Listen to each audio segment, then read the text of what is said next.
ऐसे ही है, मतलब मेरे ख्याल 19 या 20वीं सीरीज जीती है, तो उसमें डिटेल में बात करेंगे। एम्पायरिंग जीत लिया, घर पे खूब खेलते हैं, इसमें कोई शक नहीं है कि इस वक्त सबसे टफ टीम भारत की है घर में हराने के हिसाब से।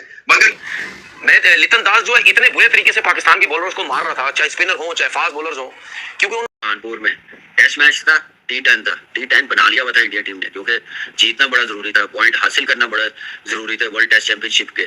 और जो है वो तबाह कर चुका था बांग्लादेश की तमाम बॉलिंग को, जो उन्होंने स्कोर बनाया, जिस तरह से उन्होंने परफॉर्म किया, जो उनका जीत लिया, घर पे खूब खेलते हैं, इसमें कोई शक नहीं है कि इस वक्त सबसे टफ टीम भारत की है घर में हराने के हिसाब से। मगर जो तूती बोल रहा है भारत की क्रिकेट का और इस क्रिकेट टीम का, रोहित शर्मा की कप्तानी में टेस्ट क्रिकेट में मैं बात कर रहा हूँ, वो ओवरसीज विक्ट्री से भी बन रहा है, इसलिए कि ना सिर्फ ये कंपेटिटिव रहते हैं ओवरसीज टेरिटरीज में, बल्कि मैचेस जीतते हैं, जिसकी वजह से धाक बन चुकी है।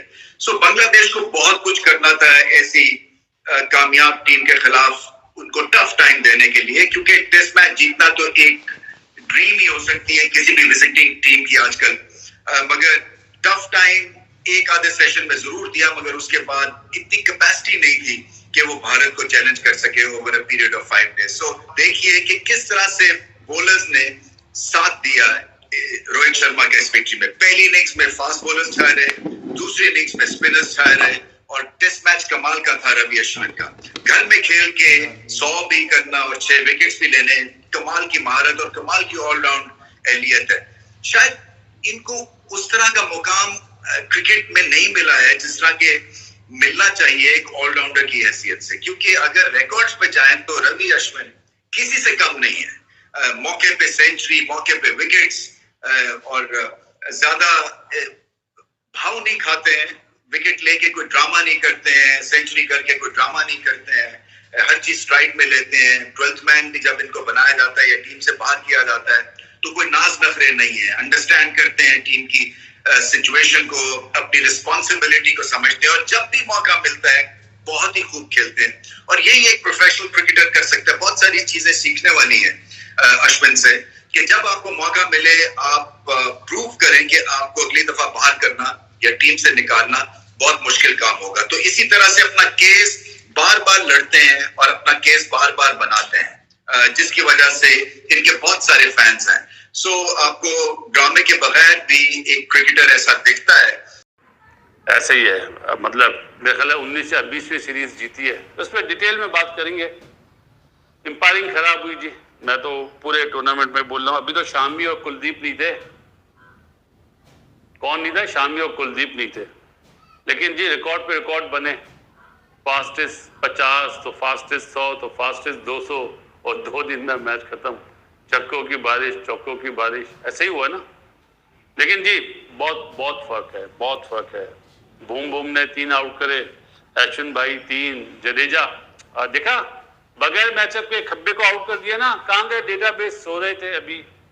और एक जो आकाश ने आउट करे ना, ऑन द मारा, चलिए जसवाल ने कैसा ऐसे आप करा था, इसका मतलब उसको पता चल गया था अब हम मैच जीत गए।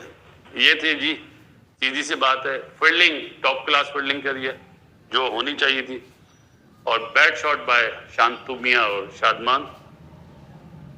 ये लिखे तो बहुत लंबे हैं, लेकिन इंशाल्लाह शाम में करेंगे प्रोग्राम। रोहित शर्मा की कैप्टनसी टॉप क्लास, कितने रिकॉर्ड बने होंगे पता नहीं। अच्छी चीज क्या हुई, Jaswal man of the match हुआ, बिल्कुल सही दिया। और विराट 76 पे नॉट आउट आया। कानपुर में टेस्ट मैच था, T10 था, T10 बना लिया हुआ था इंडिया टीम ने, क्योंकि जीतना बड़ा जरूरी था, पॉइंट हासिल करना बड़ा जरूरी था वर्ल्ड टेस्ट चैंपियनशिप के। और मेरे ख्याल से अब कोई टीम भी नहीं रोक सकती फाइनल खेलने से इंडियन टीम को। कितनी बड़ी अचीवमेंट है, तीसरी मर्तबा फाइनल खेल रहे हैं, कोई ये आम चीज नहीं है फाइनल खेलना वर्ल्ड टेस्ट चैंपियनशिप का। ठीक है जीते नहीं है, लेकिन फाइनल में तो क्वालिफाई किया ना। एक टीम लग रही है, एक नंबर 1 टीम लग रही है। अप्रोच देखें, 5वें दिन टेस्ट मैच में फैसला आ गया, जिसमें से 2.5 पौने 3 दिन मैच ही नहीं हुआ, टी से पहले मैच खत्म हो गया। इंडिया टीम ने सिर्फ बैटिंग 51-52 ओवर्स की है तो टेस्ट मैच जीत गए। कोई सोच सकता है, कभी देखी है कि दुनिया ने कोई ऐसी फास्ट टेस्ट क्रिकेट इतने कम टाइम पे कोई जीती है टीम? मुझे नहीं याद, जब से मैं खेल रहा हूँ, देख रहा हूँ क्रिकेट, मैंने क्या इंटरनेशनल में, क्या मैंने कभी डोमेस्टिक में नहीं देखी ऐसी अप्रोच, और ना मैंने कभी क्लब क्रिकेट में देखी है। टेस्ट मैचेस में इस अप्रोच के साथ खेलना और जीतना। मैं लिटन दास जो है इतने बुरे तरीके से पाकिस्तान के बॉलर्स को मार रहा था, चाहे स्पिनर हो चाहे फास्ट बॉलर्स हो, क्योंकि उन्होंने बहुत पैथेटिक किस्म की बॉलिंग की थी। यहाँ पे ऐसा नहीं है, यहाँ पे अब बुमराह पैथेटिक बॉलिंग नहीं करता है। यहाँ यशवंत हो गया, जडेजा हो गया, ठीक है, ये पैथेटिक बॉलिंग नहीं करते हैं।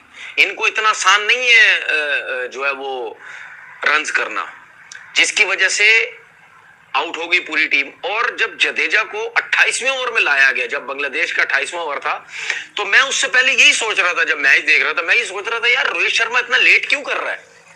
क्योंकि एक एंड से जब अश्विन बॉल कर रहा था और उसको खेल रहे थे बड़े अच्छे तरीके से, और दूसरे एंड से जब फास्ट बॉलर बॉल कर रहे थे, तो मैं यही सोच रहा था कि यार फास्ट बॉलर की तरफ से क्यों नहीं वो जडेजा, क्यों नहीं स्पिनर को किसी को लेके आ रहा।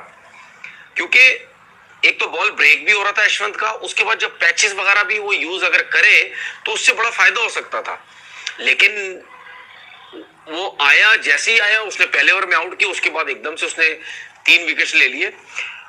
सिराज के बारे में मैं ये बोलना चाहता हूं, देखिए सिराज जो है वो मुझे बिल्कुल ऑफ कलर नजर आ रहे हैं टेस्ट क्रिकेट के अंदर। आखिरी आई थिंक 13 इनिंग्स के अंदर सिर्फ 11 आउट है उनकी विकेट्स नहीं है, और इकोनॉमी भी उसका ज्यादा होता है। तो इसका मतलब ये है कि सिराज जो है बिल्कुल आउट ऑफ फॉर्म नजर आ रहा है टेस्ट क्रिकेट के अंदर। एज हो गई उनकी 30 साल। देखिए जब 30 साल किसी भी फास्ट बॉलर की एज होती है ना, उसको अपने अपने अपने आप को फिट रखना बहुत जरूरी होता है। इतना आसान नहीं, क्योंकि उसको क्रैम्प्स जल्दी पड़ने लग जाते हैं, उसको इंजरीज के चांसेस होते हैं। क्योंकि एक फास्ट बॉलर की जो लिमिट होती है ना इंटरनेशनल क्रिकेट की, अगर वो बहुत ज्यादा अपने आप को फिट रखेगा तो 36 साल 37 साल इतनी होती है, वो फिर रिटायर हो जाता है। ये तो बड़ी बात है जेम्स एंडरसन की, वो 40-41 तक चला गया, लेकिन फास्ट बॉलर की एज 36-37 होती है। लेकिन यही 28 साल 29 साल 30 साल से ही जो है ना। जैसे ही कल मैंने अपना लाइव बंद किया, उसके बाद जब मैंने देखा तो बिलीव करें जायसवाल जो है वो तबाह कर चुका था बांग्लादेश की तमाम बॉलिंग को। जो उन्होंने स्कोर बनाया, जिस तरह से उन्होंने परफॉर्म किया, जो उनका अंदाज था, जो उन्होंने भाई करके दिखा दी है, कोई इस बात का मेरे पास वर्ड्स नहीं है। अगर मैं देखूं, हम बात करते हैं टेस्ट के अंदर टेम्परामेंट होता है, आपको क्रीज ऑक्यूपाई करना होता है, आपको आराम आराम से खेलना होता है। भाई कोई चक्कर नहीं है, जायसवाल ने तबाही फेर दी है। कल की अगर मैं बात करूं, और आज तो उससे भी बढ़ के खैर हो गया, लेकिन कल की अगर मैं बात करूं, सबसे पहले मैं बात करूंगी जनाब स्ट्राइक रेट। आप स्ट्राइक रेट चेक करो, किसका स्ट्राइक रेट टेस्ट में ये होता है। और उसके बाद अगर आप बात करो कि आप मतलब स्कोर देखो उनका, T20 वाला फॉर्मेट भाई खेला है उन्होंने, T20 के अंदाज में उन्होंने खेला है। बिलीव मी, ये टेस्ट क्रिकेट नहीं थी। टेस्ट क्रिकेट ये नहीं होती है भाई। टेस्ट क्रिकेट में तो कभी आज तक देखा ही नहीं है इस तरह से जो उन्होंने अंदाज फॉलो किया, जो स्ट्रेटेजी फॉलो की। अच्छा मुझे समझ नहीं आया, मैंने कहा यार ये तो बड़ा थोड़ा सा स्कोर है, इसको तो बांग्लादेश कर लेगा, और बांग्लादेश अगर इससे ऊपर स्कोर बना गया, मतलब एक ना स्ट्रेटेजी मुझे वक्ती तौर समझ नहीं आई है। लेकिन उसके बाद जब मैंने देखा था कि उन्होंने एग्जैक्टली ट्रैप किस तरह से किया है, अब अंदाज क्या था, मतलब तरीकाकार क्या था। सबसे पहले उन्होंने ट्रैप किया जनाब, उन्होंने क्या कहते हैं, स्कोर इतना बनाया जितना आज के दिन में इनफ है। क्योंकि उन्होंने कैलकुलेशन की है, 2 दिन तो बारिश की नजर हो गई, 5 दिन का टेस्ट मैच था, अब उनको मैच खत्म करना था अगले 2 दिन में, यानी आज का दिन और कल का दिन। अब जनाब आज उन्होंने जो भी प्लानिंग के तहत उन्होंने ये कर दिया, यहाँ तक उसको स्टॉप कर दिया। अब अगले दिन उनको पता था कि उन्होंने मार धाड़ कर जो है वो इनको हद से ऊपर 100 रन बनाकर इनको आउट कर देना है, और उसके बाद उन्होंने स्कोर इजीली बना लेना है। मैं हैरान हूँ कि आप जो प्लान करते हो, आपने उसको पूरा अमल में लेकर आए, आपने पूरा उसको परफॉर्म किया, और literally I have no words. ये बेसबॉल क्रिकेट है। मैं कहती हूँ इंग्लैंड भी फेल हो गया यहाँ पर, ये लेवल क्रिकेट का इंग्लैंड का भी नहीं है। जायसवाल ने कल जिस